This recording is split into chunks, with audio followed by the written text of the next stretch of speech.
ජනතා නීතිඥයෝ මාධ්‍ය සාකච්ඡාව ආවරණය කිරීමට මේ ස්ථානයට පැමිණි සියලුම මාධ්‍යවේදීන්ට ගෞරව කර ස්තුතිවන්ත සිටිනවා. අපි ඉදිරියේ අද දින තිබෙනවා ආණ්ඩුව මේ ගෙනෙන 20 වන ව්‍යවස්ථා සංශෝධන සම්බන්ධයෙන් බරපතල ප්‍රශ්නයක්. අපි දන්නවා නීතිඥයන් විදිහට ජනතාවත් එක්ක කටයුතු කරන නීතිඥයන් විදිහට මේ ව්‍යවස්ථා සංශෝධනය තුළින් අපි දකිනවා බරපතල විදිහට ජනතාවගේ අයිතිවාසිකම් වලට තර්ජන ඇති වෙලා තියෙනවා කියලා. ඒ අනුව තමයි අපි ඊට විරෝධය පළ කරමින් ආණ්ඩුවේ ඒ ජනතා විරෝධී වැඩපිළිවෙල අභියෝගයට ලක් කරමින් ශ්‍රේෂ්ඨාධිකරණයටත් පෙත්සමක් ඉදිරිපත් කරනු ලැබුවේ. ශ්‍රේෂ්ඨාධිකරණයේ පෙත්සමක් ඉදිරිපත් කළා අපි එතනින් නවතින්නේ නැහැ. අපි සමාජයේ ජනතාවත් සමග විවිධ ක්‍රියාකාරීත්වයන්ට යන්න තමයි අපි තීන්දුව කරලා තියෙන්නේ. ඒ අනුව අපි අද දින මේ මාධ්‍ය සාකච්ඡාවෙන් බලාපොරොත්තු වෙන්නේ නීතිඥයන් විදිහට ජනතාවාදී නීතිඥයන් විදිහට මේ ප්‍රශ්නයත් එක්ක කොහොමද කටයුතු කරන්න කියලා මේ රටේ පුරවැසියන්ට දැනුම් දෙන්න. ඒ අනුව අපි මේ සම්බන්ධයෙන් ඉදිරියේ මේ රටේ විශාල විරෝධතා ව්‍යාපාරයක් ඒ වගේම ජනතාව දැනුවත් කිරීමේ වැඩපිළිවෙලක් වෙනුවෙන් අවශ්‍ය කටයුතු කරමින් සිටින මොහොතක තමයි අද දින මේ මාධ්‍ය සාකච්ඡාව පවත්වන්නේ. අපි දන්නවා අපි සියලු දෙනාම ශ්‍රේෂ්ඨාධිකරණයේ නීතිඥවරුන් ඒ වගේම ශ්‍රී ලංකා නීතිඥ සංගමයේත් සමාජිකයන් වෙනවා. කෙසේ නමුත් නීතිඥවරුන් විදිහට කුමන ආයතන තිබ්බත් අපි දකිනවා ඒ තුලින් හරියාකාරව එහෙම නැත්නම් ඒ අවශ්‍ය වැඩේ වෙන්නේ නැහැ කියලා. ඒ අනුව තමයි අපි ජනතා නීතිඥයෝ විදිහට සූදානම් වෙලා සංවිධානය වෙලා මේ ආකාරයට අද දවසේ අප ඉදිරියේ තියෙන මේ ප්‍රශ්නෙට එහෙම නැත්නම් ජනතා විරෝධී ආකාරයට ගෙනෙනු ලබන ඒ ආණ්ඩුවේ ව්‍යවස්ථා සංශෝධනයට විරුද්ධව කටයුතු කරන්න ඉදිරිපත් වෙලා තියෙන්නේ. අපි දන්නවා අපි ජන සමාජ විදිහට අපි දියුණු වෙමින් එහෙම නැත්නම් අපි රාජාණ්ඩු ක්‍රමයකින් අපේ ඉතිහාසවල තිබේ රාජාණ්ඩු ක්‍රම වලින් බැහැර වෙලා අපි ශිෂ්ට සම්පන්න ලෝකයක් විදිහට එහෙම නැත්නම් නිදහස්කාමී පුද්ගලයන් විදිහට පුරවැසියන් විදිහට ඉදිරියට යමින් පවතින අවස්ථාවක තමයි මේ ව්‍යවස්ථා සංශෝධනය එන්නේ. ඒ වගේම අපි දකිනවා මේ ව්‍යවස්ථා සංශෝධනය තුළින් ආයි පස්සට යෑමක් ආයි ඉතිහාසයට යෑමක් සිදු වෙනවා කියලා. ඒ தත්ත්වය බලාගෙන අපිට ජනතාවාදී නීතිඥයෝ විදිහට ජනතාවගේ තියෙන අයිතිවාසිකම් හඳුනාගත් නීතිඥයන් විදිහට එහෙම නැත්නම් අවසානයේ පුරවැසියන් විදිහට අපිට නිස්සබ්දව සිටින්න බෑ. ඒ අනුව තමයි අපි සංවිධානාත්මකව මේ සියලු ජනතා විරෝධී කටයුතු පසුබස්සන්න සංවිධානය වෙමින් ඒ කටයුතු කරමින් යන්නේ. ඒ අනුව මම වැඩිපුර කතා කරන්න යන්නේ මා ඊළඟ කතික මහස්ථානට අවස්ථාව ලබා දෙනවා අද දින මේ මාධ්‍ය සාකච්ඡාවේ මේ ව්‍යවස්ථා සංශෝධනය සම්බන්ධයෙන් ඒ අරමුණු කරගෙන ඒ අදහස් ඉදිරිපත් කරන්න කියලා. මම නීතිඥ චූලාධිකාරී ඊයේ දින මේ ආණ්ඩුව ගෙන එන 20 වෙනි ආණ්ඩු ක්‍රම ව්‍යවස්ථා සංශෝධන කෙටුම්පතට විරුද්ධව ජනතා නීතිඥයන් වශයෙන් අපි නීතිඥවරු 20 දෙනෙක් එකතු වෙලා ශ්‍රේෂ්ඨාධිකරණයට ඒ ආණ්ඩු ක්‍රම ව්‍යවස්ථා කෙටුම්පත අභියෝගයකට යොමු කරමින් පෙත්සමක් ගොනු කරනු ලැබුවා. මේකේ විශේෂ ලක්ෂණය තමයි මේ 20ට එරෙහිව ශ්‍රේෂ්ඨාධිකරණ නීතිඥවරුන් 20 දෙනෙක් විසින් මේ පෙත්සම ගෙනවනු ලැබුවා. සාමාන්‍ය පුරවැසියෙක් මේ පෙත්සමක් ගෙනවට වැඩිය ශ්‍රේෂ්ඨාධිකරණයේ නීතිඥවරයෙක් පෙත්සමක් ගේන එකේ විශේෂයක් තිබෙනවා. මම තමුන්නාන්සේලාට මතක් කරන්න කැමතියි මේ අද තියෙන වර්තමාන තත්ත්වය අනුව සහ මීට අතීතයේ තිබිච්ච තත්ත්වයන් අනුව මේ වගේ පෙත්සමක් සාමාන්‍ය පුරවැසියෙක් ශ්‍රේෂ්ඨාධිකරණයේ අභියෝග කළාට වඩා ශ්‍රේෂ්ඨාධිකරණ නීතිඥවරයෙක් මේ වගේ පෙත්සමක් ශ්‍රේෂ්ඨාධිකරණයේ අභියෝග කරනකොට අතුරුදහන් වීමට තියෙන සම්භාවිතාවය අඩුයි. අතුරුදහන් වීමට තිබෙන සම්භාවිතාව අඩුයි. සමහර විට සාමාන්‍ය පුරවැසියෙක් කෙරුවා නම් හෙට වෙනකොට මෙතන නැහැ. මම මේ කෙටුම්පත ගැන සරලව විස්තර කෙරුවොත් රටක තිබෙනවා ප්‍රධාන කුළුණු තුනක්. ව්‍යවස්ථාදායකය, විධායකය සහ අධිකරණය කියලා. 1978 ආණ්ඩු ක්‍රම ව්‍යවස්ථාව ජේ.ආර්. ජයවර්ධන මහත්මයා ගේනකොට මේ විධායක ජනාධිපති ක්‍රමය හඳුන්වලා දුන්නා. එතකොට මේ පත්විච්ච සියලුම ජනාධිපතිවරු මේ බලයට ආවේ විධායක ජනාධිපති ධූරය අහෝසි කරන්න කියලා. නමුත් මේ කෙටුම්පතෙන් විධායක ජනාධිපති ධූරය අහෝසි වෙන්නේ නැහැ. මේ විධායක ජනාධිපති ධූරය තවදුරටත් තහවුරු කළා ඒකේ බලතල වැඩි කරන්නයි මේ ආණ්ඩු ක්‍රම ව්‍යවස්ථාව ගේන්නේ. එතකොට මම ඊළඟට කියන්න කැමතියි මේ බලතල සියල්ලම එක පුද්ගලයෙකු වටා, එක පුද්ගලයෙකු කියලා කියන්නේ මෙතන වෙන කවුරුවත් නෙමෙයි, ජනාධිපතිවරයා වටා ඒක රාශී වීමෙන් ඇති වෙන අහිතකර ප්‍රතිඵල. එතකොට මේ සියලුම බලතල ජනාධිපතිවරයාට එක වුණාට පස්සේ ජනාධිපතිවරයාට පුළුවන් තමන්ට අභිමත ලෙස පාර්ලිමේන්තුව, ව්‍යවස්ථාදායකය, විධායකය, අධිකරණය කියන සියල්ලම පාලනය කරන්න. එතකොට සාමාන්‍යයෙන් රටක මූල්‍ය පාලනය තියෙන්නේ පාර්ලිමේන්තුවට. දැන් මේ කෙටුම්පත හරහා විගණන කමිෂන් සභාව අහුසි වෙනවා, ප්‍රසම්පාදන කමිෂන් සභාව අහුසි වෙනවා, මැතිවරණ කමිෂන් සභාව අහුසි වෙනවා, සීමා නිර්ණය කමිෂන් සභාව අහුසි වෙනවා. ඒවා අකර්ණමන්‍යව කළා මේ ජනාධිපතිවරයා සියලුම බලතල අතර ගන්නවා. මේකෙන් බලාපොරොත්තු වෙන්නේ මොකද්ද? ජනාධිපතිවරයා සතු, රජයේ සතු කිසිම ආයතනයක් ඊට පස්සේ විගණනය වෙන්නේ නැහැ. මේ වෙන කිසි දෙයකට නෙමෙයි. මේ විගණනය වුණොත් තමයි මේ හොරගම් අහුවෙන්නේ. මහ බැංකු වංචාව අහුුනේ විගණනයෙන්. මේ විගණනය නවත්තන්න උත්සාහ කරන්නේ හොරගම් කරන්න. වෙන කිසි හේතුවකට නෙමෙයි. එතකොට ඊළඟට ජනාධිපතිවරයා ඉල්ලනවා ලොකු මුක්තියක්. මට නඩු දාන්න බෑ කියනවා. නඩු දාන්න බැරි මොකටද? මම හොරගම් කරනවා, මට නඩු දාන්න බෑ. ඒක තමයි මේකේ ව්‍යංගය. එතකොට මම ඊළඟට කියන්න කැමති සරලව දැන් මේකේ කියනවා ද්විත්ව පුරවැසියෝ ඊට පස්සේ ජනාධිපති ධූරයට තරම් කරන්න පුළුවන්. එතකොට මේ ද්විත්ව පුරවැසි බව අතාරින්න බැරි යම් පුද්ගලයෙක් මෙතන ඇවිල්ලා කරන්න හදන ජනාධිපති දරන්න හදන ජනාධිපති ධූරය කුමක්ද?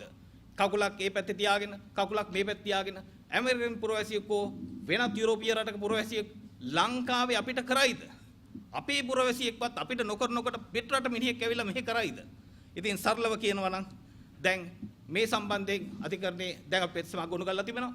දැන් අනිත් එක තමයි ජනාධිපතිවරයා තමයි මින් ඉදිරියට මේක සම්මත වුණොත් ඉහළ ධූර වලට පත් කිරීම කරන්නේ.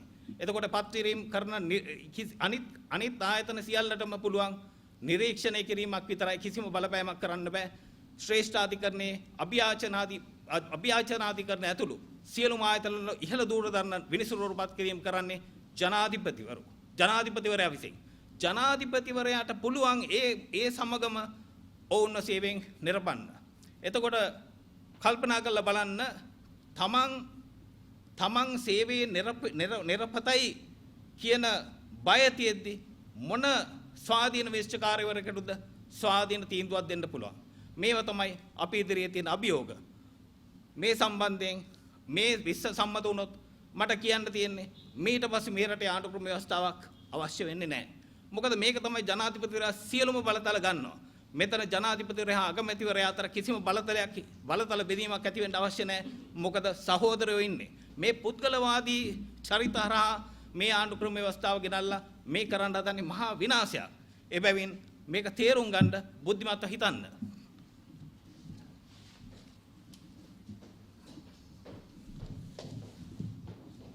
රාජපක්ෂ මිනිස් පරිණාමයේ මුල් අවදියේ රජු තමයි නීතිය හැදුවේ. පස්සේ රජවරු නීතිය හදාගෙන යනකොට තේරෙනවා එක පිස්සෙක් හරි මෝඩෙක් හරි රජ වුණොත් මේ රට විනාශ වෙනවා කියලා. ඒක නිසා යම් අරගල කළා කාලයක් තිස්සේ රජුත් එක්ක අරගල කරලා රජුගේ පීඩාවෙන් ගැලවිලා විශේෂයෙන්ම ප්‍රධාන වශයෙන් එංගලන්තයේ රජු සමග අරගල කළ ඇමතිවරු മന്ത്രിවරු යම් ප්‍රජාතන්ත්‍රවාදී ක්‍රම ඇති කරගත්තා. ඊට පස්සේ අධිකරණ ක්‍රමය දිනු කළා නීතිය රජු බවට පත් කළා. ඒ කියන්නේ ඒක පුද්ගලයෙක් නීති හදනවාම ඒ පුද්ගලයා යම්කිසි අඩුපාඩුකම් කළොත් රටක් විනාශ වෙනවා. ලෝකෙ එහෙම විනාශ වුණා. අපි දැක්කා හිට්ලර් ජනසම්මතවාදයෙන් බලයට ඇවිල්ලා පස්සේ සියලුම ව්‍යවස්ථාදායක විධායක බලතල අරගෙන ඒ පිස්සා මුළු ලෝකෙ විනාශ කළා. ඒක නිසා මං හිතන්නේ දැන් අපේ ලංකා විධායක ජනාධිපතිවරු අතරින් කිසිම විධායක ජනාධිපති ක්‍රමයේ දාන සුදුසු නැති පුද්ගලයෙක් ගෝඨාභය රාජපක්ෂ. මොකද අපි දන්නවා එයා හමුදාව හිට පුද්ගලයෙක්. යාගේ යුද්ධ මෙහෙයුම් සම්පූර්ණ අසාර්ථක වුණා. අසාර්ථක වෙලා අන්තිමට හමුදාවෙන් පැනලා ඇමරිකාවට ගියා. ඇමරිකාවට ගිහිල්ලා ඇමරිකාවේ ඉඳලා තමන්ගේ මල්ලි ජනාධිපතිතුමා ලංකාවට ඇවිල්ලා ආරක්ෂක ලේකම් වුණා. ආරක්ෂක ලේකම් වෙලා ඉන්න කාලේ හැසිරිච්ච හැටි අපි ලෝකෙටම කියන්න ඕනේ නැහැ. ඒක නිසා මෙයාට වැඩ බැරි නිසා තමයි මේ වැඩ පුළුවන් මිනිහෙකුට මේ ව්‍යවස්ථාව හොඳටම ඇති. වැඩ බැරි මිනිහෙකුට දැන් අසාර්ථක වෙනකොට තමයි මර්ධනය ඕනේ. මර්ධනය වෙනකොට මේ ව්‍යවස්ථාව ගේන්නේ. නටන්න බැරි මිනිහට පොළොව ඇදයි වගේ නටන්න බැරි මිනිහට ව්‍යවස්ථාව මේ වැඩ කරන්න බෑ. ඒක නිසා මෙයා හදනවා මේ වගේ ව්‍යවස්ථාවක් ගේන්න. ඒකට අපි අලි ශබ්රි මහත්තයාට කරුණාවෙන් කියනවා අලි ශබ්රි මහත්තයා ඔතන ඉන්නේ නීතිඥයෙක් හින්දා. අලි ශබ්රි මහත්තයා මාමාණ්ඩි ව්‍යාපාරිකයෙක් හින්දාවත් අලි ශබ්රි මහත්තයා පවුලේ කට්ටිය හින්දාවත් නෙමෙයි ඉන්නේ මේ නීතිඥයෙක් හින්දා. නීතිඥයෙක් කියලා ඔතනට කියලා අධිකරණ නැමැතිකම් අරගෙන උසාවි විනාශ කරන්න දෙන්න බෑ. උසාවි විනාශ කළොත් කවදා හරි දවසක ලංකා ඉතිහාසයේ අධිකරණය විනාශ කරපු ද්‍රෝහියෙක් වශයෙන් අලි ශබ්රි මහත්තයා හඳුනන්න පුළුවන් අපිට. මොකද ඉතිහාසයේ යම් කාලයක ලොකු ප්‍රේමීන් කාලයක ඉතිහාසයේ ද්‍රෝහින් බඩපත් වෙනවා. ඒක නිසා අලි ශබ්රි මහත්තයා අපි කරුණාවෙන් කියන්නේ නීතිඥ ප්‍රජාව ලංකාවේ වරදාන වරප්‍රසාද වල යට නොවෙච්ච ලංකාවේ නීතිඥ ලොකුම නීතිඥයෙක් මෙතන තියෙන්නේ. ඔය මහින්ද රාජපක්ෂලා කටුකන නීතිඥවරු නෙමෙයි මෙතන අභීත වරදාන වරප්‍රසාද වලට ඒ කාලේ 2015 ඉස්සරත් පෙනී හිටපු නීතිඥයෝ අපි මේ ඉන්නේ. ඒක නිසා අපි කරුණාවෙන් ඉල්ලා සිටිනවා ඒ ශ්‍රී ලංකන් අලි ශබ්රි මහත්තයෝ එන්න එපා. එහෙම වුණොත් එම ඔබතුමාට අධිකරණය අහෝසි වෙනවා. කවදා හරි මත නීතිඥ ප්‍රජාව ඔබතුමා වෙනුවෙන් ඔබතුමා වර්ජනය කරයි. මොකද හේතුව ඔතනින් හැදිලා ඔතනින් මිනිස්සෙක් වෙලා ඔතනින් ලොකු ජනාධිපති නීතිඥකම් අරගෙන අද අධිකරණයට ගෙනින්න හදන්නේ. මොකද හේතුව ජනාධිපති ওই සම්පත වුණාට පස්සේ අධිකරණයේ මුද්‍රාව පමණයි. මොකද දැනට ඉන්න ව්‍යවස්ථාවේ 35 ව්‍යවස්ථාව අනුව අධිකරණය කරන්න පුළුවන් දෙයක් නැහැ. ඒක නිසා දැන් ඊට පස්සේ හදන්නේ සම්පූර්ණ ගෝඨාභය රාජපක්ෂ යටතට ගන්න. මේ පිස්සු කතා කියනවා. මේ මොකද හේතුව පුද්ගලයෙකුට පුළුවන් ද කණ්ඩායමක් එක්ක අහු කරලා සාමූහික තීරණයට හොඳ තීරණයක් ගන්න. දැන් විශේෂයෙන් ගෝඨාභය රාජපක්ෂ මහත්තයා හැසිරීමත් එක්ක දැන් මේ මගේ වචන තමයි සර්කියුලර් කියනවා කියලා. එහෙම වගේ මිනිහෙකුට මේක නැතුව විශ්වාසවට පස්සේ දැන් මේගොල්ලෝ කියනවා මාස 6ක් තමයි මේ අපි ව්‍යවස්ථාවක් ගෙන්න යන්නේ කියලා. ඒ ව්‍යවස්ථාව ගෙන්න යන්නේ 19 වෙනි සංශෝධනයේ අහෝසි කරලා 20 ගෙනල්ලා 20 മന്ത്രിවරු බය කරගෙන උසාවිය බය කරගෙන ඒ ගෙන්න යන්නේ ව්‍යවස්ථාව බැසිල් රාජපක්ෂ කියලා දිනවා ලංකාව දිනු කරන්න නම් චීනය වගේ ක්‍රමයක් ඕනේ කියලා. ඒගොල්ලෝ හදන්නේ අධිකාරීවාදී පාලන ක්‍රමයක් කළා ඊළඟට එන ව්‍යවස්ථාව ජනතාවත් එක්ක කතා කරලා මාස 6 ගෙනවා කියලා ජීල් පිරිස් මන්ද කයියේ කියනවා. ওই ව්‍යවස්ථාව වෙලා ලංකාව අනිවාර්යයෙන්ම චීනය වගේ ඒකපාක්ෂික අධිකාරීවාදී පාලනයකට යන ව්‍යවස්ථාවක් හදයි. මොකද හේතුව උසාවිය බය කළා ඒ වගේම පාර්ලිමේන්තු මන්ත්‍රීවරු විසිරවනවා කියලා බය කළා. පාර්ලිමේන්තු මන්ත්‍රී හිර කරගෙන ඔක්කොම කොමිෂන් සභාව තමන්ගේ අතට අරන් හදන්න යන ඊළඟ ව්‍යවස්ථාව මීට වඩා හපන් වෙනවා. ඒකින්ද මේ ව්‍යවස්ථාව පරදවන්න අපි ඒ වගේම ලෑස්ති වෙනවා. මේ විශ්ව සංශෝධනය සම්බන්ධයෙන් ශ්‍රේෂ්ඨාධිකරණය අපි මතය ප්‍රකාශ කරනවා. ඒ නමුත් අපිට බැරි වුණත් අපි පාලේ අරගලය කරනවා. මොකද ජේ.ආර්. ජයවර්ධන ඊට ලොකු චණ්ඩියෙක්. මොකද ජේ.ආර්. එක බලනවා නම් ගෝඨාභය රාජපක්ෂ කියන්නේ මීපැටියෙක්. ඒක නිසා ජේ.ආර්. උත් අන්තිමට අවුරුදු 5ක් 6ක් යනකොට අන්තිම ජේ.ආර්.ට මොකද වුනේ? ඒක නිසා ওই සෙල්ලම් දාන්න බෑ මේ ලංකාවේ ප්‍රජාතන්ත්‍රවාදී හුරුවක් 1931 ඡන්දවලිය ලැබිච්ච රටක් 1801 ශ්‍රේෂ්ඨාධිකරණය ලැබිච්ච රටක්. ඒක නිසා මේකේ ඉන්නවා වහලු නොවිච්ච ජනතාවක්. 69 ලක්ෂ අමතරව තව ඉන්නවා ලක්ෂ ගාණක් වහලු නොවි ජනතාව. ඒ ජනතාව ඉන්නකම් මේ අරගලේ අපි අරගෙන යනවා. අරගලේ අපි ජයග්‍රහණය කරනවා ස්ථිරයි. ඒක නිසා අපි කියනවා ගෝඨාභය මහත්තයෝ අලි ශබ්රි මහත්තයෝ සෙල්ලම් කරන්න හදන්න එපා. ඔයගොල්ලෝ පාර්ලිමේන්තුවේ ඔලුගඩි වල සෙල්ලම් කරලා සල්ලි කරලා අරගෙන බය කරලා ගනි. නමුත් අපි ජනතා මතය හදනවා ඒකාධිපති ව්‍යවස්ථාවක් හදන්න අපි දෙන්නේ නැහැ. මොකද අපි ලෝකෙ ඉස්සරහට යන්නේ පස්සට යන්නේ නැහැ. ලෝකෙ පස්සට ගිය රටවල් විනාශ වෙනවා. ඒ විනාශ වීමත් එක්ක අන්තිමට ගඩාපි කොහෙද මැරුණේ? ඒ නිසා ඊට වඩා ඒකාධිපති කාණුපල්ලේ තැනක මැරලා ගිහිල්ලා තියෙනවා. ඒක නිසා ඔය සෙල්ලම් කරන්න ලෑස්ති වෙන්න එපා. ප්‍රජාතන්ත්‍රව අගයන එක කණ්ඩායමක් හරි අපිට මේ පාකිස්තානයේ නීතිඥවරු එළියට බහලා ආණ්ඩු පෙරළුවා. අපි ලෑස්ති ওই මහ ලොකෝයි තුනෙන් දෙක තියෙන ආණ්ඩුව හොල්ලන්න. ඒක නිසා ඔය සෙල්ලම් කරන්න එපා කියලා අපි බොහොම කරුණාවෙන් ඉල්ලා සිටිනවා. ඒක නිසා අපි මේ නීතිඥයන් එකමුතුව ඔබතුමා දාන්න මේ අද මේ තියෙන පෙස්සන් වලින් විශාලම කණ්ඩායම නීතිඥවරු කණ්ඩායම අපි එක්ක වෙලා දාලා තියෙන්නේ. මේක සෙල්ලම් කරලා දාපු එකක් නෙමෙයි. අපි දන්නවා ඔබතුමාලගේ පාලනයේ හැටි, අපි දන්නවා සුදු වෑන් පාලනයේ හැටි, අපි දන්නවා ඒ කාලේ ඇති වෙච්ච තත්ත්වය. ඒ නිසා අපි ඔක්කොම ලෑස්තිලා තමයි ඉන්නේ. ඒක නිසා අපි බය නැහැ. අපි බය නැතුව තමයි මේකට ආවේ. ඒක නිසා වරදන අපරාධ අපි අහු වෙන්නෙත් නැහැ. අපි ඒ නිසා අපි ජනතාවගේ ප්‍රජාතන්ත්‍රවාදී අයිතිය මේ බලය බෙදන්න බලය බෙදලා සංවර්ණ තුලන ක්‍රමයක් ගෙනල්ලා අධිකරණේ ස්වාධීන කළා. අධිකරණ ස්වාධීන ජනතාවට සහනයක් ලැබෙන්නේ. ඒක නිසා අධිකරණයත් මැදමූලන වලව්වේ ගෝඨාභයලා ගෙදර කෑල්ලක් කරන්න අපිට ඉඩ දෙන්නේ නැහැ කීරවත් කියලා බොහොම ස්තුතියි. ඉතිඥාචලා සෙනවිරත්න අපේ රට හමුවේ තියෙන මේ වන විට තියෙන ප්‍රධාන ගැටලුවක් තමයි එහෙම නැත්නම් ප්‍රධාන අභියෝගය තමයි රටේ ආණ්ඩු ක්‍රම ව්‍යවස්ථාව සංශෝධනය කිරීම සඳහා ගෙන යන පියවර. මේ පියවර තුළ ඇත්තටම ලංකාවේ ඇති වෙන තත්ත්වය තමයි අපේ ප්‍රජාතන්ත්‍රවාදය කියන දේ අහිමි වෙන තත්ත්වයක් ඇති වෙනවා. මේ සංශෝධන කෙටුම්පත අධ්‍යයනය කළොත් පැහැදිලිවම පේනවා මේ රටේ ප්‍රජාතන්ත්‍රවාදය දුර්වල කරලා අධිකරණයේ තියෙන ස්වාධීනතාවය දුර්වල කරලා මිනිසුන්ට තියෙන අයිතිවාසිකම් දුර්වල කරලා ඊ타මත්ම භයානක පරිසරයක් කරා අපේ ලංකාව අරගෙන යනවා කියන කාරණාව. ඒ නිසා මේ රටක ආණ්ඩු ක්‍රම ව්‍යවස්ථාවක් දැනෙන්නට ඕන. ඒ රටේ කාලෙන් කාලයට පත් වෙන පාලකයාට අනුව නෙවෙයි. රටක ආණ්ඩු ක්‍රම ව්‍යවස්ථාවක් හැදෙන්නට ඕන. ඒ රටේ සිටින මිනිසුන්ගේ ප්‍රජාතන්ත්‍රවාදය සහ මිනිසුන්ගේ සුභසිද්ධිය සඳහා රටේ නීතිය සහ අනෙකුත් සාධනීය කාරණාවන් ආරක්ෂා කරන්න තමයි රටක ආණ්ඩු ක්‍රම ව්‍යවස්ථාවක් ඇති වෙන්නට ඕන. මොකද ආණ්ඩු ක්‍රම ව්‍යවස්ථාව අනුව තමයි රටක් පාලනය වෙන්නේ.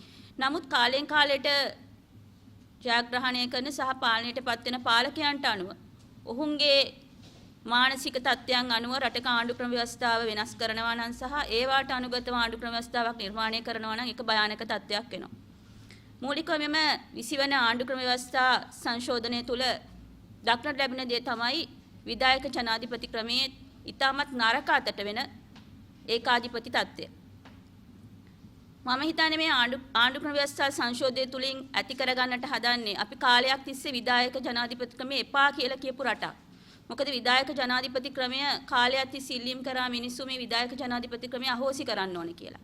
එහි තිබුණ නරක තත්ත්වය නිසා තමයි මිනිස්සු සහ විවිධාකාර දේශපාලඥයන් පවා ඒ ගැන කරුණු දැක්වේ මේ විධායක ජනාධිපති ක්‍රමය අහෝසි වෙනවා. නමුත් ඒක කාලෙන් කාලයට හැමෝම දෙන අර කැරට් අලයක් බවට පත් වුණා. කිසිම කෙනෙක් විධායක ජනාධිපති ක්‍රමය අහෝසි කරේ නැහැ. දැන් මේ තත්ත්වය ඇති කරලා මේ 20 වෙන ආණ්ඩු ක්‍රම ව්‍යවස්ථා සංශෝධනයත් එක්ක ඇති කරන්නේ මේ විධායක ජනාධිපති ක්‍රමය අහෝසි කරන්නට නෙවෙයි විධායක ජනාධිපති ක්‍රමය තවදුරටත් ශක්තිමත් කරලා විධායක ජනාධිපතිවරයාට අවශ්‍ය ආකාරයට රටේ මර්ධනය සහ රටේ පාලනය කරගෙන යන්නට. රටක පාලකෙක් බය වෙන්න ඕනේ රටේ නීතියට. ඔහු නීතියට අනුගතව කටයුතු කරනවා නම් කිසිම පාලකෙක් අවශ්‍ය වෙන්න ඕනේ නැහැ. එහෙම නැත්නම් බය වෙන්න ඕනේ නැහැ රටේ නීතිය ක්‍රියාත්මක වීමට. මේ සමහර පාලකයෝ එහෙම නැත්නම් අපේ රටේ පවතින මේ ක්‍රමය තුල මේ ආණ්ඩු ක්‍රම ව්‍යවස්ථා සංශෝධනය මගින් ගෙනෙන්නේ මේ රටේ නීතියට තියෙන බය. රටේ නීතිය ක්‍රියාත්මක වීමට තියෙන බිය නිසා තමයි මේවා ඇති කරගෙන තියෙන්නේ. අධිකරණයේ ස්වාධීනතාවයට පහර එල්ල කරන ආකාරයෙන් අධිකරණයේ පත් කිරීම, ඉවත් කිරීම සහ අනෙකුත් ඉහළ නිලධාරීන් පත් කිරීම, ඉවත් කිරීම බලය ජනාධිපතිවරයා අතට අරගෙන ඒවා ඔහුට ඕන ආකාරයට පාලනය කරන්න, ඔහුට ඕන ආකාරයට කළමනාකරණය කරගන්නට හැකියාව එහෙම නැත්නම් නිර්මාණය කරගන්නේ නීතියට තියෙන බය නිසා. එහෙම නිසා පාලකෙක් කවදාවත් බය වෙන්න ඕනේ නැහැ. Taman නිවැරදි නම් සහ Taman නීත්‍යානුකූල ආකාරයට කටයුතු කරනවා නම් ඒ නීති ක්‍රම වෙනස් කරන්න. යම් පාලකෙක් බය වෙනවා නම් යම් නීති ක්‍රමයකට ඔහුගේ දුර්වලතාවය තියෙනවා. ඔහු යම් කිසි ආකාරයේ මර්ධනය මූලික කොට ගත්තේ. එහෙම නැත්නම් නීතිය මර්ධනය කිරීම සඳහා කටයුතු කරන පාලකයෙක් කියන ඉංගිය ඔවුන් ලබා දෙනවා.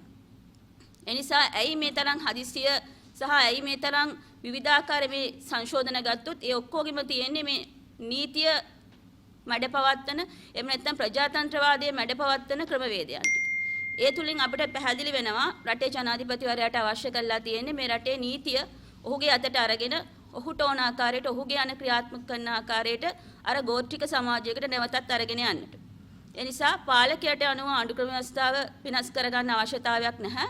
මේ රටේ පවතින ආණ්ඩු ක්‍රම ව්‍යවස්ථා සංශෝධන ගත්තොත් අතීතයේ ඉඳලා මේ දක්වා ඇවිල්ලා තියෙන්නේ ප්‍රජාතන්ත්‍රවාදී ආකාරයට සංශෝධනයක් සිද්ධ වෙලා තිනවා. ඒක ආපස්සට යනවා කියන්නේ මොකක්ද ඒකේ අරමුණ කියන එක අපි තේරුම් ගන්නට ඕන. මොකද 18ට 20 අහෝසි කරලා 19 අහෝසි කරලා ආපහු 18ට යනවා කියන්නේ 18 ඉඳලා තමයි 19ට ආවේ. නමුත් නැවත ආපහු යනවා කියන්නේ එතන තියෙනවා විශාල භයානක තත්ත්වයක්. මේ රටේ පාලනය සහ මිනිසුන්ගේ ප්‍රජාතන්ත්‍රවාදී සහ මූලික අයිතිවාසිකම් සහ විවිධාකාරයේ සාධනීය ලක්ෂණයන් අහෝසි වී යාම. එනිසා රටක ජනාධිපතිවරයා කියන්නේ රටේ භාරකාරයෙක් මිසක් රටක අයිතිකාරයෙක් නෙවෙයි. එහෙම නැත්නම් ඔහුගේ බූදලයක් නෙවෙයි මේ රට කියන්නේ. ඔහු යම්කිසි කාල සීමාවක් සඳහා රටක භාරකාරයෙක් එහෙම නැත්නම් ජනතාවගේ භාරය දරන්නෙක් විදිහටයි කටයුතු කරන්නේ. එනිසා භාරකාරයෙක්ට ඕන විදිහට රටේ පාලනය, රටේ ආණ්ඩු ක්‍රම ව්‍යවස්ථාව මේ වන්නට ඉඩ දිය යුතු නැහැ. එනිසා රටක අධිකරණයක් තියෙනවා. ඒ අධිකරණය හරහා සියලුම දේවල් රටක මිනිසුන්ගේ ප්‍රජාතන්ත්‍රවාදය සහ අයිතිවාසිකම් ආරක්ෂා කරන්න ක්‍රමවේදයක් සකස් කරලා තියෙනවා. නමුත් ඒකට ප්‍රහාර දීම සඳහා මේ ආකාරයට විවිධාකාරයේ සංශෝධනය මේ 20 වෙනි සංශෝධනයේ පුරාවට තියෙන්නේ මේ අධිකරණ ශ්‍රේෂ්ඨය සහ නීතිය ආධිපත්‍ය විනාශ කරන ආකාරය. විගණනය අහෝසි කරලා තියෙනවා. විගණනය සිද්ධ වෙන්නේ නැහැ. විගණනයක් කියන ආකාරය සහෝදර නීතිඥ මහත්මයා සඳහන් කළ ආකාරයට රටක විගණනයක් සිද්ධ වෙන්නේ නැහැ කියන්නේ ඒ රටේ හොරකම කියන දේ වැඩි වෙනවා කියන්නේ. මේ හොරකම් කරන්නේ මහ ජනතාවගේ මුදල්. ඒ නිසා යම් පාලකෙක් විගණනය වගේ තියෙන ස්වාධීන සහ සාධනීය ලක්ෂණ අයින් කරනවා කියන්නේ ඔහු හොරකමට සහ හොරකම් කිරීමේ අරමුණින් කටයුතු කරනවා කියන කාරණාව. ඒ නිසා යම් පාලකෙක් මේ සාධනීය දේවල් නැති කරන්න උත්සාහ කරනවා නම් එහි පරමාර්ථය තමයි ඔහු මේ රටේ මිනිසුන්ට ආදරය නිසා නෙවෙයි මේ වගේ එන්නේ. ඔහුගේ සහ ඔහුගේ පවුලේ සහ ඔහුගේ හිතමිතුරන්ගේ ආරක්ෂාව සහ ඔවුන්ගේ සමෘද්ධිය සඳහා තමයි රැගෙන එන්නේ. ඒ නිසා මේ රටේ ජනතාව ඉතාමත්ම අවධානයෙන් සහ අවබෝධයෙන් ඉන්නට ඕන මේ තත්ත්වය තුළ. අපි නීතිඥවරු වශයෙන් ඊයේ දින පෙස්සමක් ශ්‍රේෂ්ඨාධිකරණයට ගොනු කළා නීතිඥවරු 20 දෙනෙක් 20ට එරෙහි 20ක් නීතිඥවරු ආකාරයට. නමුත් මේ නීතිඥවරුන්ගේ කාර්යභාරය මොකක්ද කියන එක අවබෝධ කරගෙන තමයි අපි මේ පෙස්සම ගොනු කිරීමක් කළේ. මොකද ඒ තුලින් අපි උත්සාහ කළා මේ රටේ නීතිඥවරු කියන්නේ අදගොළු බීරෝ නෙවෙයි කියන කාරණාව පණිවිඩය ගෙන යන්න. මොකද මේ රටේ නීතිඥවරුන්ට ලොකු වගකීමක් තියෙනවා. මේ රටේ නීතිය අගාධයට යනවා නම් එක එක පුද්ගලයන්ට ඕන විදිහට මේ නීතිය අතට අරගෙන කටයුතු කරනවා නම් ඒ නීතියට ඒ කටයුතු වලට එරෙහිව යම්කිසි ආකාරයේ පියවරක් ගන්න. මොකද නීතිඥවරු කියන්නේ නීතිය ඉගෙන ගත්ත පිරිසක්. ඉතින් ඒ නීතිඥවරු තමන්ගේ වගකීම ඉටු කරන්නට ඕන මේ වගේ අවස්ථාවක. මොකද ආණ්ඩු ක්‍රම ව්‍යවස්ථාවක් කියන එක පැහැදිලි කරන්නත් ආණ්ඩු ක්‍රම ව්‍යවස්ථාවක් සම්බන්ධයෙන් තියෙන නීතිමය තත්ත්වය පිළිබඳ අවබෝධයක් තියෙන නීතිඥවරුන්ට. ඒක වෙන කෙනෙකුට සාමාන්‍යයෙන් නීතිය පිළිබඳ දන්නේ නැති කෙනෙක්ට මම හිතන්නේ ඒක නිකම් පිස්සුවක් විකාරයක් වෙන්නට පුළුවන්. නමුත් නීතිඥවරු විදිහට අපි දන්නවා යම් කිසි ආකාරයේ රටක නීතියේ යම් අගාධයක් නැත්නම් අගතිදායක තත්ත්වයක් සිද්ධ වෙනවා නම් ඒකෙන් අනාගතයේ මොනවද සිද්ධ වෙන්නේ කියන කාරණා අපිට කල්තියා ඒක දැක්කම කියන්නට පුළුවන්. ඒ නිසා මිනිස්සුන්ට අවශ්‍ය කරන මොකක්ද සංශෝධන වලින් ලැබෙන්නේ කියන කාරණාව ගත්තොත් මේ 20 වෙනි ව්‍යවස්ථා සංශෝධනය තුළ කිසිම සාධනීය ලක්ෂණයක් නැහැ. මිනිසුන්ට සහනයක් වෙනවා කියන කාරණා. ගොඩක් තියෙන මර්ධනකාරී දේවල් අපි කියන්නේ නැහැ ආණ්ඩු ක්‍රම ව්‍යවස්ථාව සංශෝධනය කරන්න එපා කියලා. මොකද කාලයක් යනකොට ඕනෑම ආණ්ඩු ක්‍රම ව්‍යවස්ථාවක් සංශෝධනය වෙන්නට ඕන. ඒක වෙන්නට ඕන විධිමත් ආකාරයෙන්. ඒ වගේම මිනිස්සුන්ගේ යහපත සඳහා තමයි ආණ්ඩු ක්‍රම ව්‍යවස්ථාව සංශෝධනය වෙන්නේ. මේ 20 වෙනි ව්‍යවස්ථා සංශෝධනය තුළ පැහැදිලිවම පේන දේ තමයි මේක ජනතාවගේ සුබ සාධනය සඳහා හෝ ජනතාව වෙනුවෙන් කරන සංශෝධනයක් නෙවෙයි. මේක මේ දැනට සිටින පාලකයාට ඕන ආකාරයට ඔහු ගත කරන මේ කාල සීමාව තුළ ඔහුට ඕන ආකාරයට කටයුතු කරගෙන යන්න, මර්ධනය කරගෙන යන්න සහ අධිකරණයත් අනෙකුත් නිලධාරීන් පත් කිරීම ඔහුට ඕන ආකාරයට පීඩාවක් නැතුව ඔහුගේ කටයුතු වලට බාධාවක් නැතුව කරගෙන යන්න තමයි මේ සංශෝධනය සිද්ධ වෙන්නේ. නිසා පාලකයෙක් මං හිතන්නේ නීතියට බයයි කියන එක හොඳටම ඔප්පු වෙන කාරණාව තමයි මේ 20 වෙනි ව්‍යවස්ථා සංශෝධනය. මොකද මේ තුල පැහැදිලිවම දක්නට ලැබෙනවා අපේ රටේ ජනාධිපතිතුමා නීතියට බයයි කියන එක. නීතියට බය වෙලා තියෙන්නේ මොකක්ද කියන කාරණා ඔහුගේ හෘද සාක්ෂිය දන්නේ නැති. නමුත් පැහැදිලිවම අපි කියනවා මේ නීතිඥවරු ඔහුගේ එම ක්‍රියාකාරීත්වයට ඉෂ්ට කරගන්න ඉඩ දෙන්නේ නැහැ. මොකද අපිත් මේ රටේ නීතිය දන්න පුරවැසියෝ වගේම නීතිය ඉගෙන ගත්ත යම් කිසි කාලයක් සීමාව තුළ නීති වෙනුවෙන් කැපවීමක් කරපු නීතිඥවරු. ඒ නිසා මේ රටේ කිසිම පාලකයෙක්ට අපි ඉඩ දෙන්නේ නැහැ නීතිය අතට අරගෙන නීතිය විනාශ කරලා මේ රටේ මහ ජනතාවට තියෙන උරුමය සහ ඔහුගේ ප්‍රජාතන්ත්‍රවාදය විනාශ කරන්න. නිසා මහ ජනතාවත් අවබෝධ කරගන්නට ඕන මේ தත්ත්වය. ඒ වගේම මේ ක්‍රියාකාරීත්වයෙන් අපි පහුබහින්නේ නැහැ. ඉදිරියට අපි ගන්න ඕන හැම ක්‍රියාමාර්ගයක්ම ගන්නවා ජනතා නීතිඥවරු හැටියට. ඒ සඳහා ශක්තිමත් කණ්ඩායමක් අපිට ඉන්නවා නීතිඥවරු. ඒ නිසා ඉදිරියේදීත් මේ සම්බන්ධයෙන් අපි ගන්න ඕන හැම පියවරක්ම ගන්නවා මේ ආණ්ඩුක්‍රම ව්‍යවස්ථා සංශෝධනයට එරෙහිව. ස්තුතියි.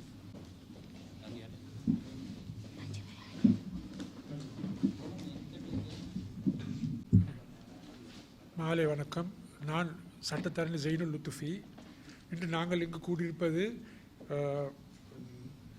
மக்கள் சட்டத்தரணிகள் மன்றம் என்ற இயக்கத்தால் ஏற்படுத்தப்பட்ட இந்த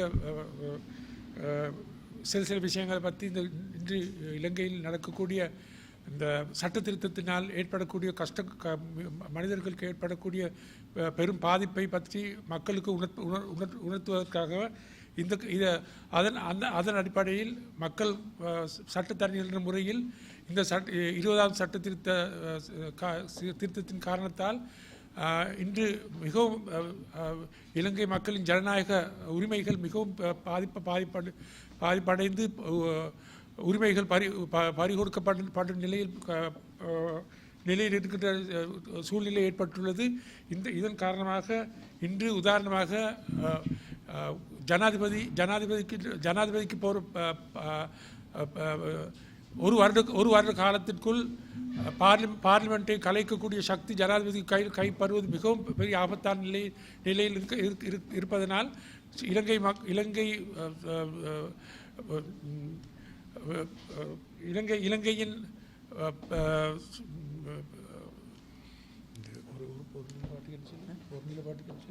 இலங்கையின் ஒருநிலைப்பாட்டு மிகவும் கூடிய பாதிப்படைய சூழ்நிலை ஏற்பட்டுள்ளது.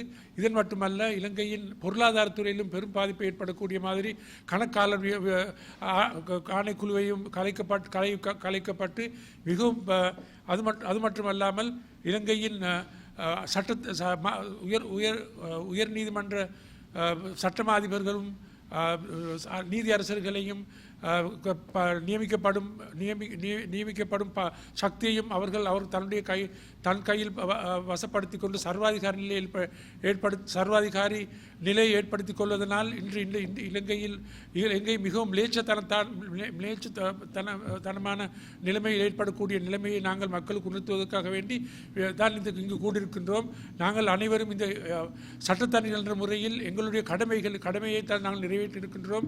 இந்த கடமைகள் நாங்கள் கட்டாயமாக நிறைவேற்றக்கூடிய நிலைமையில் தான் நாங்கள் இன்று இருக்கின்றோம். ஏனென்றால் இந்த விஷயத்தில் சட்டத்தரணிகளுக்கு தான் மிகவும் பொறுப்பாய் நிலையில் அவர்கள் இருக்கிறார்கள்.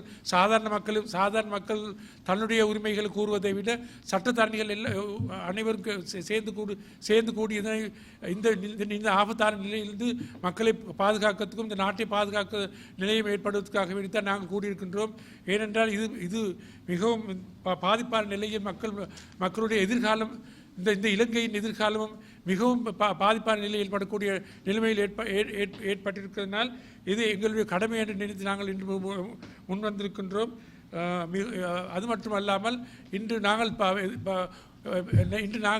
எதிர்பார்க்கும் நிலையில் எதிர்காலத்தில் இந்த நாட்டை வேறொரு நாட்டின் ஒருவர் வந்து ஆளக்கூடிய நிலைமை ஏற்படுகின்றது என்றால் டுவல் சிட்டிசன்ஷிப் என்ற காரணத்தினால் இலங்கையில் எந்த நேரத்திலும் இன்னொரு நாட்டின் ஒருவருக்கும் வந்து பார்லிமெண்ட் எலெக்ஷன் கேட்டு முன்னுக்கு வந்து அவர்களுக்கும் ஆளக்கூடிய நிலைமையில் ஏற்பட்டதனால் நாங்கள் இதனை தடுக்க வேண்டிய கடமையில் இருக்கின்றோம். இதற்காக வேண்டி நாங்கள் மக்கள் அனைவரையும் அவர்களுக்கு உணர்த்தும் கடமைகளும் நாங்கள் இருக்கின்றோம். அதனால் நாங்கள் மக்களுக்கு மிகவும் உறுதியாக கூறுவது அவர்களுக்கு இதனை நீங்கள் மிகவும் அவதானமாக அவதானமாக கருத்தில் கொண்டு இதற்காக எதிர்ப்பு தெரிவித்து அந்த எதிர்ப்பினால் இந்த சட்ட திருத்தத்தை நிறுத்துவதற்கு நீங்கள் கூடிய வரையில் முயற்சி எடுக்க வேண்டும் என்று உங்களோட மிகவும் தாழ்மையுடன் கேட்டுக்கொள்கிறேன். இதன் அடிப்படையில் நாங்கள் இன்று உயர் நீதிமன்றத்தில் வழக்கு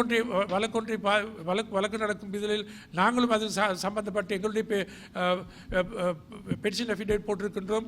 அதனால் அது சம்பந்தமாக இன்று நாங்களும் அதுக்கு தேவையான மாதிரி விஷயங்களுக்கு ஏற்படுத்தப்பட்டுள்ளது. அதுக்கு தேவையான விஷயங்களும் நாங்களும் சட்டத்தரணி என்ற முறையில் நாங்கள் 20 பேர் சேர்ந்து ஒரு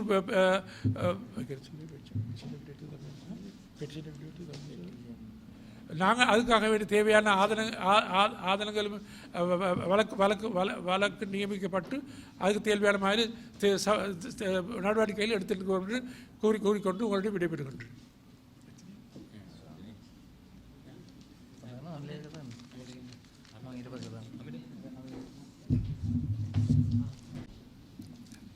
මම නීතිඥ ශ්‍රීනාත් පෙරේරා. දැන් මේ 20 වෙනි සංශෝධනය පිළිබඳව අපේ මහතුරු ගණනාවක් කරුණු කිව්වා. මේ ව්‍යවස්ථා සංශෝධනයේ කරුණු දෙකක් ගැන මම ඔබට අවධාරණය කරන්න කැමතියි. එකක් තමයි දැන් මේ ජනාධිපතිවරයාට තියෙන මුක්තිය පවත්වාගෙන යාම සම්බන්ධ කාරණේ. දැන් වර්තමාන 19 වෙනි සංශෝධනය අනුව ජනාධිපතිවරයාට එරෙහිව මූලික අයිතිවාසිකම් නඩු පවරන්න පුළුවන්. දැන් ඒ අයිතිය මේ 20 වෙනි සංශෝධනය මගින් උදුරාගෙන තිබෙනවා. යටපත් කරලා තිබෙනවා. අහිමි කරලා තිබෙනවා. එසේ කරන්නට හේතුව කුමක්ද? මූලික අයිතිවාසිකම් නඩුවට මුහුණ දෙන්න ජනාධිපතිවරයාට තියෙන බය මොකක්ද? මේ කාරණේ ගැන මේ 20 වෙනි සංශෝධනයේ කිසිම දුක්ගන්නාරාල කෙනෙක් ජී.එල්. පිරිස් හෝ අලි සබරි වගේ කෙනෙක් කතා කරන්නේ නැහැ. ඊළඟ අනෙක් කාරණේ තමයි දැන් 20 වෙනි සංශෝධනය අනුව ඇමතුරු සංඛ්‍යාව නැවත වරක් වැඩි කරන්න පුළුවන් අවස්ථාව ලබා දීලා තියෙනවා. දැන් 19 වෙනි සංශෝධනය අනුව කැබිනට් ඇමතුරු 30යි රාජ්‍ය නියෝජ්‍ය ඇමතුරු 42යි ඉන්න පුළුවන්. දැන් මේ 20 වෙනි සංශෝධනය මගින් ඒ සීමාව ඉවත් කරලා ඕනෑතරම් සංඛ්‍යාවක් ඇමතුරුන් නියෝජ්‍ය ඇමතුරුන් වෙනත් ඇමතුරුන් පත් කරන්නට අවස්ථාව දීලා තියෙනවා. ඇයි මෙහෙම කරන්නේ තියෙන අවස්ථාව මොකද්ද? දැන් ඔබට මතක ඇති 2010 මහින්ද රාජපක්ෂ බලයට පත් වුණාට පස්සේ එයත් වරදාන දීලා ආදී වශයෙන් 3-2ක් හදාගත්තා. ඊට පස්සේ 2015 අන්තිම කාලේ වෙනකොට එයාගේ ඇමති මණ්ඩලයේ ඇමතිවරු නියෝජ්‍ය ඇමතිවරු සේරම ගත්තාම 110ක් හිටියා. ඒ මට්ටමට තමයි අර තමන්ගේ පිරිස පවත්වාගෙන යාම සඳහා නඩත්තු කිරීම සඳහා ඒ වරදාන වරප්‍රසාද දීලා පවත්වාගෙන ගියේ. දැන් මේ තත්ත්වය තුලත් මේ ගෝඨාභය රාජපක්ෂගේ මේ අලුත් පාලනයේත් දැන් මන්ත්‍රීවරු 150ක් ඉන්නවා. සමහර විපක්ෂයෙන් බිලිබා ගන්නත් පුළුවන්. එවන් තත්ත්වයක් තුල ඒ නඩත්තු කරගන්න. ඒ පවත්වාගෙන යාම වෙනුවෙන් දැනටත් ඇමතුරු 30 සහ රාජ්‍ය ඇමතුරු පිරිසට අමතරව අපි දන්නවා දැනටත් දිස්ත්‍රික් සම්බන්ධීකරණ කමිටුවට සභාපතිවරු කියලා 25 දෙනෙක් පත් කරලා තියෙනවා. ඊළඟට තව මේ ගන්න මේ සංශෝධනය අනුව ඊට පස්සේ මේ තව පිරිසකට මැති ඇමතිකම් රාජ්‍ය නියෝජ්‍ය ඇමතිකම් දීලා දෙන්න පුළුවන්. ඒක දීම අවශ්‍ය වෙනවා. මොකද එහෙම දීලා ඒ වරදාන වරප්‍රසාද මත තමයි ඒ മന്ത്രി සංඛ්‍යාව පවත්වාගෙන යන්නේ. ඒ නිසා ඊටාම ලාභ මේ මට්ටමේ මේ දේශපාලනයක් තමයි මේ 20 වෙනි සංශෝධනය තුල ගැබ් වෙලා තියෙන කියන කාරණය මම අවධාරණය කරන්න කැමතියි. ඒ වගේම දැන් ඊයේ ජී.එල්. පිරිස් මේ අපේ මේ මහාචාර්යතුමා මාධ්‍ය සාකච්ඡාව පවත්වලා මේ කිව්ව කරුණු මාධ්‍යවල පළ වුණා.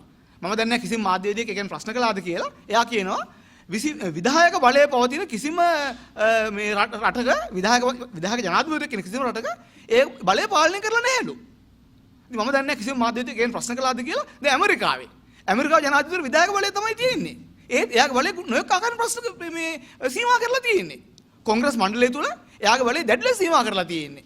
දැන් 20 වෙනි සංශෝධනය අනුව ජනාධිපති පවර ගන්නවා විනිශ්චයකාරවරුන් පත් කිරීමේ තනි බලය පවර ගන්නවා. දැන් ඇමරිකාව එහෙම තියනවාද? දැන් ඇමරිකාවේ විනිශ්චයකාරවරියක් ළඟදී මිය ගියා ශ්‍රේෂ්ඨාධිකරණයේ. අලුත් විනිශ්චයකාරවරයෙක් පත් කරන්න දැන් ජනාධිපති ට්‍රම්ප්ට ඕන වෙලා තියෙනවා. ඒ වුණාට එයාට හිතුමතේ පත් කරන්න බෑ. ඒක මේ මුලින් සෙනෙට් මණ්ඩලයේ කමිටුවකින් සම්මත වෙන්න ඕන අනුමත වෙන්න ඕන. ඊට පස්සේ සමස්ත සෙනෙට් මණ්ඩලයම අනුමත වෙන්නත් ඕන. ඒ ක්‍රියාදාමයට අඩු වශයෙන් මාස 2ක් කාලයක් යනවා. එතකොට නොවැම්බර් මාස ජනාධිපතිවරණේ තියෙන්නේ. ඒ ජනාධිපතිවරණයට කලින් මේක පත් කිරීම කරගන්න පුළුවන් වේද කියන එක සැකයි. එහෙම තත්ත්වයක් තියෙන්නේ. ඊළඟට ප්‍රජාතන්ත්‍රවාදී රටක් හැටියට ගත්තාම විධායක බලය වැඩිම තියෙන ජනාධිපතිවරයෙක් කියන අනෙක් රට තමයි ප්‍රංශය. ප්‍රංශයේ ජනාධිපතිවරට බෑ ගමන්ට ඕන විදිහට පාර්ලිමේන්තුව ඉස්සරහා හරින්න. ඒ ජනමතයෙන් පත් වෙච්ච පාර්ලිමේන්තුව. අපේ මේ 20 වෙනි සංශෝධනය අනුව මැතිවරණකෙන් අවුරුද්දක් ගියාට පස්සේ පාර්ලිමේන්තුව ඉස්සරහා හරින්න පුළුවන්. එතකොට රටක මේ විධායක බලය, ව්‍යවස්ථාදායක බලය සහ අධිකරණය කියන ඒ ප්‍රධාන කුළුණු තුනක් තිබෙනවා.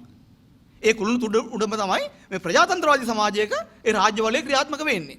දැන් 20 වෙනි සංශෝධනයෙන් කරන්නේ ඒ අනෙක් කුළුණු දෙකම ඒවා භාගයට කඩලා ව්‍යවස්ථාදායක සහ අධිකරණය කියන කුළුණු දෙක භාගයට කඩලා මේ තුන්වෙනි කුළුණ විධායක බලය තහවුරු කරන එකයි කරන්නේ. ඒක රටක පාලනය රාජ්‍ය පාලනය මනා ලෙස යන්න පවතින නම් ව්‍යවස්ථාදායක බලය විධායක බලය සහ අධිකරණය තුනම සමාන ලෙස ක්‍රියාත්මක වෙන්න ඕන. ජනාධිපතිගේ අනසක මත ක්‍රියා කරන ජනාධිපතිගේ රුචි අරුචිකම් මත තීන්දුව දෙන අධිකරණයක් නම් රටේ පවතින්නේ ඒ අධිකරණය ගැලපෙන්නේ මේ සෞදි අරාබියාවේ අධිකරණයට තමයි. මේ මැදපෙරදිග රටවල තියෙන. මොකද දැන් මැදපෙරදිග රටක ඔබට මතකයි දැන් මේ ළඟදී එනවා අවුරුදු 2ක සංවත්සරයේ ජමාල් කෂෝගි අර මේ කෑලි වලට කපපු මාධ්‍යවේදියාගේ මරණ සංවත්සරයේ මේ ඔක්තෝබර් 2 වෙනිදාට තියෙන්නේ දෙවෙනි මරණ සංවත්සරයේ ඔහුගේ මරණය සම්බන්ධයෙන් නඩු තීන්දුවක් දුන්නා රටේ පහළ අධිකරණයක් විසින්.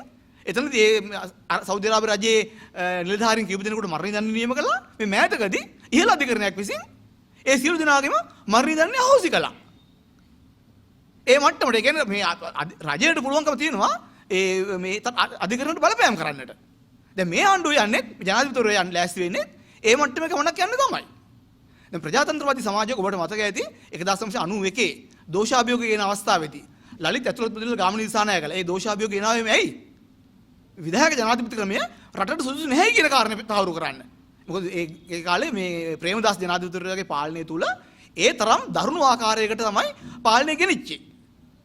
ඒ නිසාම මේ ආණ්ඩුවේ ප්‍රබල නායකයෝ දෙන්නෙක් වෙච්ච ලලිත් ගාමිණී දෙන්නගේ මූලිකත්වයෙන් දෝෂාභියෝගයක් ගෙනාවා.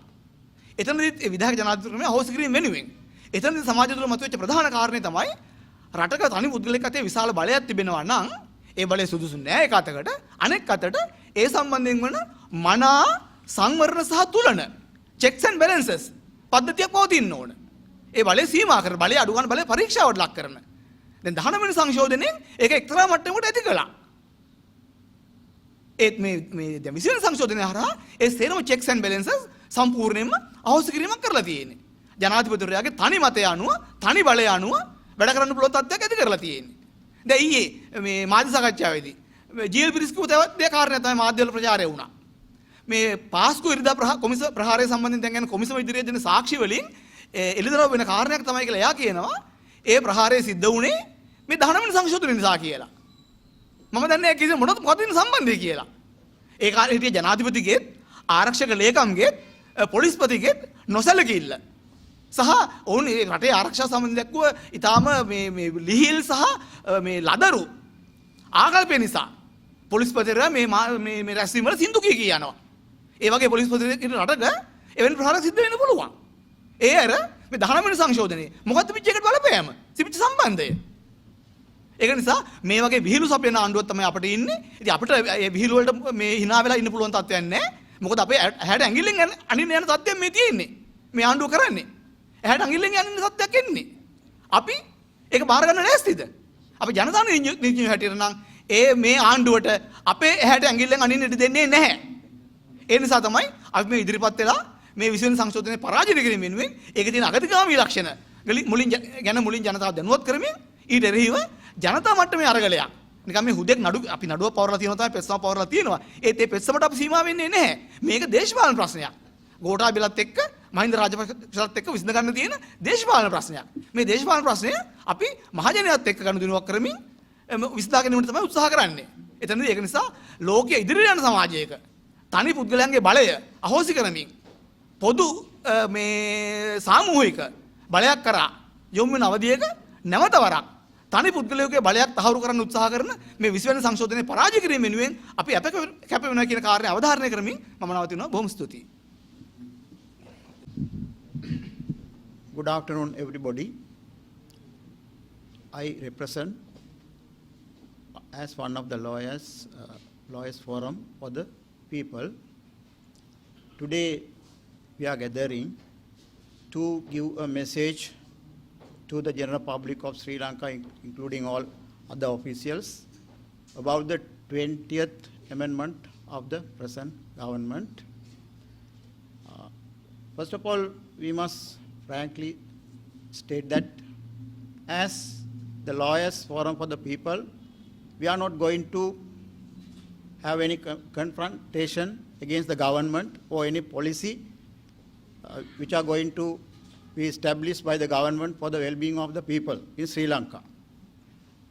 As well, always we are looking for the good conduct of the people and for the good granting and other assistance for the people. We are always going helping for the particular activities for the government and any institution who are going to establish for the people. First of all, I must say that this is the book which contains the all rules and regulations the people ruled by Sri Lanka. This contains all the rules and regulations to be established by the government to control all the activities of the people. And while working for the well-being of the people, we see recently the newly established government, after they came into power, they wanted to change or they wanted to amend the 19th amendment of the Constitution, what I show you before that. The 19th amendment is the most accepted and most important section of the Constitution because it is the most democracy part of the Constitution which the people were demanding since the advent of this Constitution in 1978. Which, the most important part was the executive presidency. It is most anti-democratic and anti-general public part of this Constitution. So, when you look at the 19th amendment of the Constitution, there were a lot of very generous and very important part of the people, for the people, independent commissions and the cut down of the power of the executive presidency, and that they are very important and very demanding request of the people. The 19th amendment could do something to understand the people and to accept the democracy of the country for the international people. But after the 19th amendment, this government wanted to change and wanted to amend again the 19th amendment, the part which are most important and which are helping for the well-being of the general public of Sri Lanka. So as lawyers for the people, we are always looking for the well-being of the people, the good of the people, and because we are working for the people and until the present or any government in future conduct the rule of the law in Sri Lanka. So we are looking for the most important ruling system in the world, the rule of law. That's what we need. So any rule or regulations or any other section or any other things that are going against the rule of law, we are always appearing on behalf of the people because we are the most suitable people as lawyers to speak and to give any decision on the particular laws and regulations in Sri Lanka.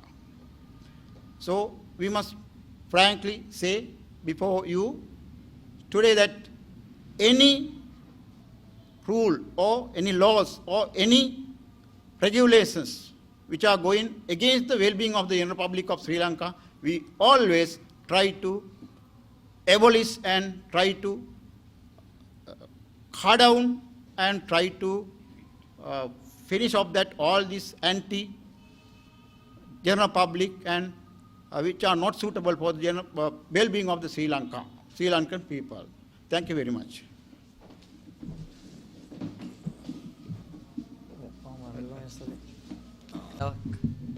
මම නීතිඥ ෆසීර් මොහමඩ්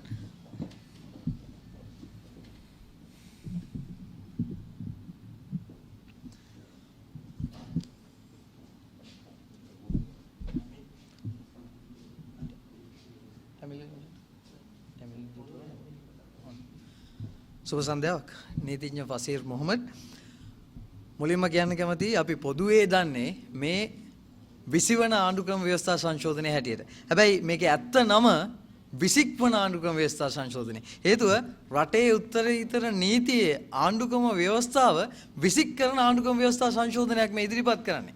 මේ මොහොතේ මේ 20 වන සංශෝධනය කියන කාරණාව හරියට අවබෝධ කරගත්තේ නැත්නම් පසු කාලීනව ඔබට මේ රටේ ජනතාවට මේ ආපස්සට හරවන්න බැරි වෙවි. විශේෂයෙන්ම මේ අපේ වගකීමක් විදිහට අපි මේ අවස්ථාවේ ඉදිරිපත් වෙන්නේ නීතිඥයන් 20 දෙනෙක් පෙත්සමක් ගොනු කරනවා ශ්‍රේෂ්ඨාධිකරණයට මේ 20 වන ව්‍යවස්ථා සංශෝධනයට එරෙහිව ඉන් එපිටට ගිහිලා ඔබව දැනුවත් කිරීමේ කාරණයක් අපි විශේෂයෙන්ම අපේක්ෂා කරන්න හේතුවක් ඇතුව 20 වන ආණ්ඩුක්‍රම ව්‍යවස්ථා සංශෝධනයේ මේ මොහොතේ අත්‍යවශ්‍යම කාරණාවක්ද ජනතාවට අත්‍යවශ්‍ය නැහැ. හැබැයි පාලකයාට අත්‍යවශ්‍යම කාරණාවක් බවට පත් වෙලා තියෙනවා. ඒ තමයි ගැටලුව. 20 වන ආණ්ඩුක්‍රම ව්‍යවස්ථා සංශෝධනය ඇතුලේ ජනාධිපතිවරයාට එරෙහිව පවරන්න පුළුවන් නඩුකරය මූලික අයිතිවාසිකම් නඩුකරය කියන කාරණාව අපිට අහිමි වෙලා තියෙනවා. 19 වන ආණ්ඩුක්‍රම ව්‍යවස්ථා සංශෝධනයේ තිබුණා. නමුත් විශ්ව සම්මත වුණොත් ජනාධිපතිවරයාට එරෙහි මූලික අයිතිවාසිකම් නඩුකරයක් පවරන්න බෑ. මම විශේෂයෙන්ම ඔබට අවධානය කරනවා ජනතාවට මේ මොහොතේ ඔබ ගෝඨාභය රාජපක්ෂ මහතාට හෝ යම් ආකාරයකින් බලයේ ඉන්න පක්ෂයට ඡන්දය ලබා දුන් පුද්ගලයෙකුණත්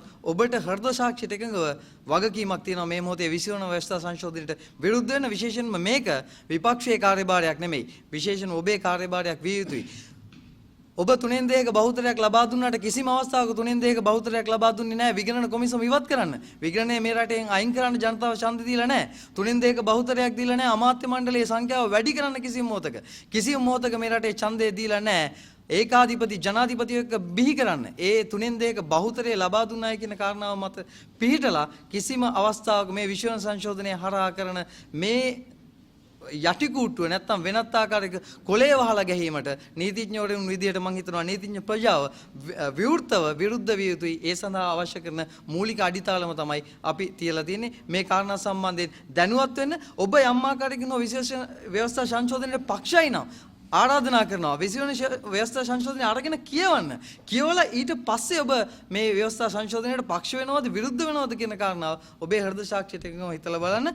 මම යම් ආකාරයකින් දමිළ භාෂාවෙන් යම් කාරණා කීපයක් එකතු කරන්නට கැමති. 20 திட்டத்துக்கு எதிராக நாங்கள் 20 சட்டத்தரணிகள் மனு தாக்கல் செஞ்சிருக்கிறோம் உயர் நீதிமன்றத்தில். அதுக்கான காரணம் வந்து ஜனநாயக ரீதியான ஒரு நாடு அந்த ஜனநாயகத்தை இல்லாம ஒழிக்கக்கூடிய 20ஆம் திருத்தம் கொண்டிருக்கிறது. இது வந்து உங்களுக்கு தேவைக்கோ எங்களோட தேவைக்கோ அல்ல, இந்த நாட்டில் இருக்கிற ஜனாதிபதியோட தேவையை செய்யக்கூடிய ஒரு திருத்தம். அதனால் இந்த திருத்தத்தை சட்டத்தரணிகளாக நாங்கள் எதிர்க்கிற அதே மாதிரி நாங்கள் உங்களை அழைக்கிறோம் இந்த 20ஆம் திருத்தத்தை ஒழிக்கிறதுக்காக முன்னுக்கு வாங்கன்னு சொல்லி. தேங்க்யூ. දෙවේදී සහෘදයන්ට මම නීතිඥ අමිල ඉන්දික ජනතා උදෙසා නීතිඥ සංවිධානයේ සමාජික විශේෂයෙන්ම කියන්න ඕනේ අපි 1948 නිදහස් රටක් බවට පත් වුණාට පස්සේ අපේ රටට 1972 පළවෙනි ජනරාජ ව්‍යවස්ථාවත් 1978 දෙවන ජනරාජ ව්‍යවස්ථාවත් හඳුන්වා දීමක් කරනවා. දැන් මේ වර්තමානයේ අපි ක්‍රියාත්මක වෙන්නේ අපේ මූලික නීතිය වෙන්නේ 1978 හඳුන්වා දුන්න මේ දෙවන ජනරාජ ව්‍යවස්ථාව.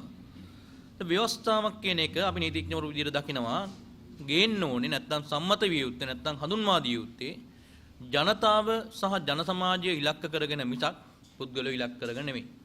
1978 ජනරාජ ව්‍යවස්ථාව හඳුන්වා දෙනකොට අසීමිත බලතල තියෙන විධායක ජනාධිපතිවරයෙක් ජයවර්ධන හැටියට නිර්මාණය වෙනවා.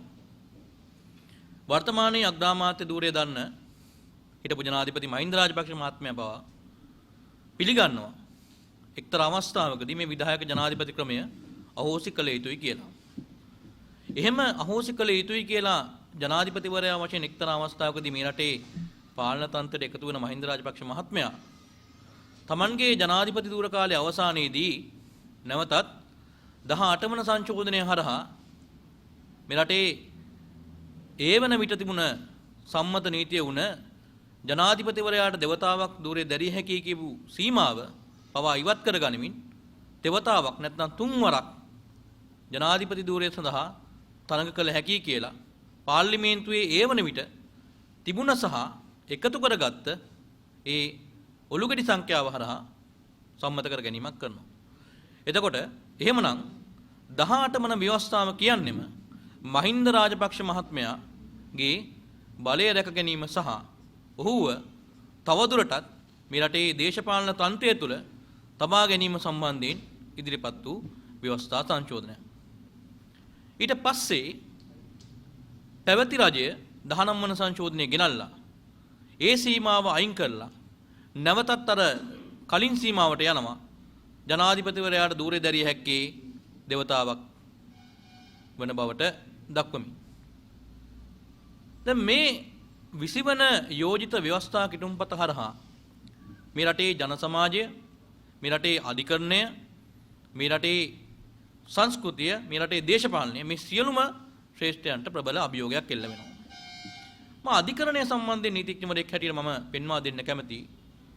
මේ 20 වන ව්‍යවස්ථා සංශෝධන කෙටුම්පත හරහා මේ රටේ උපරිමාධිකරණ විනිශ්චයකාරවරුන් පත් කිරීම සම්බන්ධයෙන් තනි සහ ඒක සඳහන් කරනවා නම් තනි සහ Tamanට කැමති ආකාරයේ බලයක් ජනාධිපතිවරයාට නිර්මාණය කරනවා.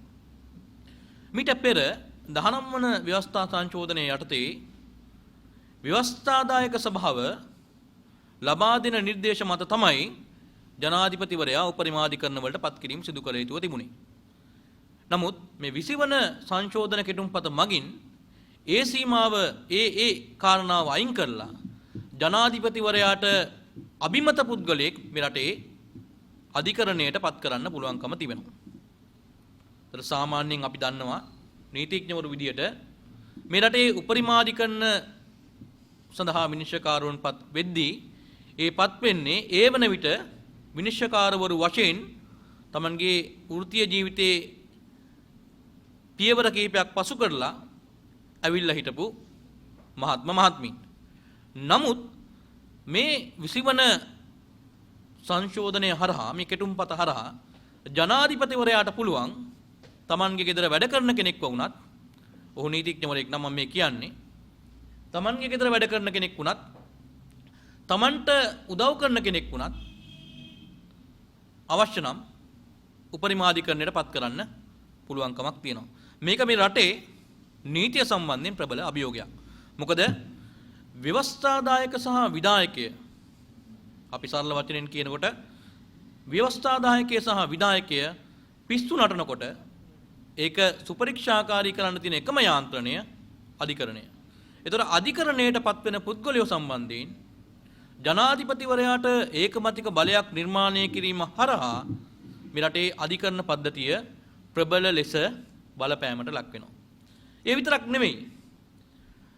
උපරිමාධිකරණයට විනිශ්චයකාරවරයෙක් ජනාධිපතිවරයාගේ අභිමතයේ පරිදි පත් වුණාට පස්සේ එසේ පත්වන විනිශ්චයකාරතුමාට හෝ තුමියට ස්වාධීනව කටයුතු කිරීමේ හැකියාව මේ ව්‍යවස්ථා සංශෝධනය හරහා නැති වෙලා යනවා. මොකද ඔබ තමුන්නාන්සලා දැනටමත් දන්නවා මේ වන විට පාර්ලිමේන්තුවේ 150කට ආසන්න බහුතරයක් පවතින රජයට තියෙනවා. එතකොට ජනාධිපතිවරයාගේ අභිමතයේ පරිදි ඒ ආකාරයෙන් පත්වෙන විනිශ්චයකාරවරයෙක් කටයුතු කරන්න සිද්ධ වෙන්නේ ජනාධිපතිවරයාගේ ඕනෑපාකම් අනුව. මොකද නැත්තම් දැනට තියෙන ප්‍රතිපාදන අනුව පාර්ලිමේන්තුවේ සාමාන්‍ය බහුතරයකින් දෝෂාභියෝගයක් මගින් ඒ විනිශ්චයකාරවරයා හෝ වරියව නැත්නම් ඒ විනිශ්චයකාරතුමා හෝ තුමියව ඉවත් කිරීමේ හැකියාව තිබෙනවා. ඒතර වර්තමාන ආණ්ඩුවට පාර්ලිමේන්තුවේ 150ක් තියෙන හින්දා Taman කැමති කෙනෙක් පත් කරාට පස්සේ ඒ කෙනා Tamanට ඕන විදිහට වැඩ කරන්නේ නැත්නම් මේ හරහා පුළුවන් වෙනවා පාර්ලිමේන්තුවේ සාමාන්‍ය බහුතරයකින් අර ශිරාණි බණ්ඩාරනායක හිටපු අග්‍රවිනිශ්චයකාරතුමිය අධිකරණයෙන් එළියට ඇදලා දැම්මා වගේ විනිශ්චයකාරවරුන් එළියට ඇදලා දාන්න. ඉතින් මේක බරපතල ප්‍රශ්නයක්. මොකද රටේ ජනතාවට අවසානයේ ජනතාවගේ අයිතිවාසිකම් ආරක්ෂා කරන්න තියෙන ස්ථානය තමයි අධිකරණය කියලා කියන්නේ. ඉතින් මේ රටේ මේ තාක්කල් මේ පාලකයන්ගේ නොමනා ක්‍රියාකාරකම් වලදී අධිකරණය ඉස්සරහට ඇවිල්ලා ඒ වගේ තීන්දුව తీන්න ලබා දුන්න හින්දා තමයි මේ රට මේ මට්ටමින් හෝ රැකිලා තියෙන්නේ. අපි දැක්කා දින 52 ආණ්ඩුවේ පත් වෙද්දී ඒ වෙනකොට පැවතිච්ච අධිකරණය මේ ආකාරයේ බලපෑම් වලින් තොර වුණ හින්දා පැහැදිලිව ඒ අවස්ථාවේදී අධිකරණයේ තීන්දුවක් ලබා දුන්නා දින 52 ආණ්ඩුව බල රහිත බවට. දැන් මේ විසිවන සංශෝධනයේ යටතේ පත්වන විනිශ්චයකාරතුමන්ලා හෝ තුමියන්ලා ස්වාධීනව කටයුතු කරනු ඇතැයි කිසිවෙකුටත් අපේක්ෂා කරන්න බෑ. ඒක නිසා මම සහ අපි නීතිඥවරු විදියට දකිනවා මේ විසිවන ආණ්ඩුක්‍රම ව්‍යවස්ථා සංශෝධනය කියලා කියන්නේ අධිකරණ ස්වාධීනත්වයට සහ මේ රටේ නීතියේ ආධිපත්‍යයට ප්‍රබල තර්ජනයක්. ඒක නිසා මේ විසිවන ව්‍යවස්ථා සංශෝධනය පරාජය කිරීම සඳහා අවශ්‍ය කරන බිම් මට්ටමේ සහ නීතිමය අරගලවල යෙදීමට තමයි අපි මේ සියලුම නීතිඥවරු අද මෙතනට පැමිණලා ඉන්නේ. මේ ඉන්න කවුරුවත් කිසිම පුද්ගලයෙකුගේ වරදාන වරප්‍රසාද වලට යටත් වෙන පුද්ගලයෝ නෙමෙයි. අපි මෙතනට අවිල්ලා ඉන්නේ ස්වාධීනව මේ රටේ ජනතාව දැනුවත් කරන්න.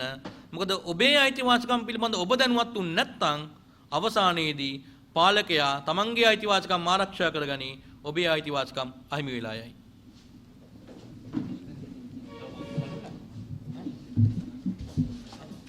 තව කවුරු හරි කතා කරනවා ආසිකම් වෙනුවෙන් පෙරට එන්න ඒවා ආරක්ෂා කරන්න ජනතා විරෝධී වැඩපිළිවෙළ පරාජය කරන්න ප්‍රතිඥා දෙනවා කියමින් මා ස්තුතිවන්ත වෙනවා. මම නීතිඥ සේනක පෙරේරා.